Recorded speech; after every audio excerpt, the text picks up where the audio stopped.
Hi everyone.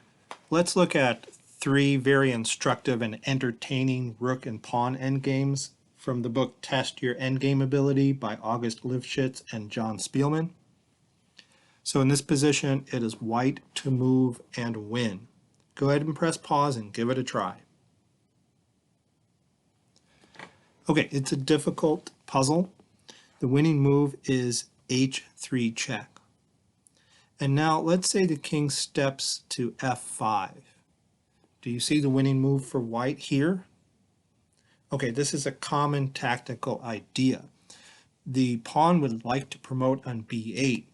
White can do it by gaining a tempo with a check here, rook to f8 check with promotion on the next move.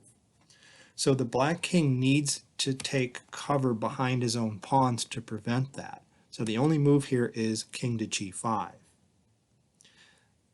Then white continues h4 check, forcing the king back to g4. Again, stepping out from the cover of the pawn doesn't work. Even if you step over here to the h file, there is rook to h8 check followed by promotion.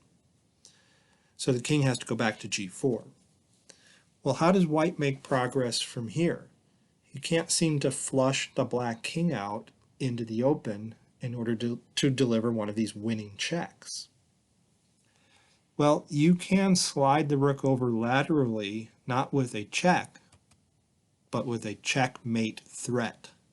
Rook to f8 threatens mate with rook to f4. So black can't take the pawn on b7 without getting mated. So there are two threats. White is threatening to promote and he's threatening to mate on f4. So black can't stop both threats unless he possibly calls check here from b2. Okay, well, white can still win. He blocks the check with the rook. And the threat here is b8 equals queen, rook takes b8, and then rook to f4 mate. So black has nothing better than to trade rooks and then try to run with his pawn. But white promotes first, then black promotes. And now slow down. What's the winning move here for white? It's not queen f4 check. Do you see it? Yes, it's queen to c8 mate. There it is. Okay, great puzzle, very instructive too. Let's look at another puzzle by the same composer, Selezniev. This was composed in 1912. Okay, so here, white to move and win. Okay, this is not too difficult. There are just a lot of possibilities to consider. The black king looks to be in a little bit of danger. The key move to find here is the only winning move, rook to g5. A quiet move. It's not a check or capture or threat, but it takes away the squares from the black king, and it's threatening a mate, okay, or potentially winning material. So the threat is to play a3 check, king takes a3, and then rook to a5. So what can black do about this? Well, just to illustrate, suppose he makes a pawn move, like he plays h2. Then a3 check, forces king takes a3, rook to a5 check. Now the black rook can't block because there's b takes a4. So the king has to go back to b4, and now do you see the winning move for white? Yes, white gets a skewer, rook to a4 check, winning the rook on h4 and stopping the pawn from promoting. So how does black deal with that threat of a3? Pushing this pawn doesn't seem to do any good. Pushing this pawn results in the exact same fate, picking up this rook from the skewer. If the rook moves laterally to f4 or e4, again, the same fate awaits black. The rook gets skewered. What if it moves all the way over to d4? Then this idea doesn't work so well. That rook is no longer skewered because the black king can save it. So what do we do after rook to d4? Well, after rook to d4, you still play a3 check, king takes a3, but you simply play king takes c3. And now there are two threats. There's the mate threat on a5, and there's the threat of capturing the rook. So black can't meet both threats and he loses.